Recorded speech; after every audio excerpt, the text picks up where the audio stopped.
സദാചാര ഗുണ്ടായിസത്തിനും quotation സംഘങ്ങൾക്കുമെതിരെ DYFI Kozhikode സ്നേഹ ശൃംഖല സംഘടിപ്പിച്ചു. സദാചാര ഗുണ്ടായിസം നടത്തുന്ന വർഗീയ സംഘടനകളെ സഹായിക്കുന്ന നിലപാടാണ് പോലീസ് സ്വീകരിക്കുന്നതെന്ന് സ്നേഹ ശൃംഖല ഉദ്ഘാടനം ചെയ്തുകൊണ്ട് ഡിവൈഎഫ്ഐ സംസ്ഥാന പ്രസിഡന്റ് ടി.വി. രാജേഷ് പറഞ്ഞു. സദാചാര ഗുണ്ടായിസം നടത്തുന്ന വർഗീയവാദികൾക്കും സ്വൈര്യജീവിതം തകർക്കുന്ന കൊട്ടേഷൻ സംഘങ്ങൾക്കും എതിരെ അണിനിരക്കുക എന്ന പ്രതിജ്ഞ ചൊല്ലിയാണ് സ്നേഹ ശൃംഖല ആരംഭിച്ചത്. സദാചാരവാദത്തിന്റെ പേര് പറഞ്ഞ് നിയമം കയ്യിലെടുക്കുകയാണ് വർഗീയ സംഘടനകളെന്ന് ശൃംഖല ഉദ്ഘാടനം ചെയ്ത് ഡിവൈഎഫ്ഐ സംസ്ഥാന പ്രസിഡന്റ് ടി.വി. രാജേഷ് എം.എൽ.എ. പറഞ്ഞു. ചുംബന സമരത്തിന്റെ രീതിയല്ല, അത് നടത്താനുണ്ടായ സാഹചര്യമാണ് പരിശോധിക്കേണ്ടത്. യുവമോർച്ചയും എസ്.ഡി.പി.യും ഉൾപ്പെടെയുള്ള വർഗീയ സംഘടനകളെ സഹായിക്കുകയാണ് പോലീസ് ചെയ്തതെന്നും ടി.വി. രാജേഷ് പറഞ്ഞു.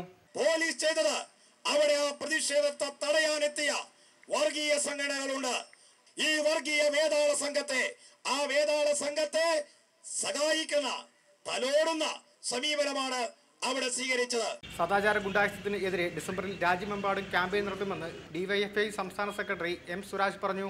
നിരവധി ആളുകളാണ് കോഴിക്കോട് കടപ്പുറത്ത് നടത്തിയ സ്നേഹ ശൃംഖലയിൽ പങ്കെടുത്തത്. റിപ്പോർട്ടർ, കോഴിക്കോട്.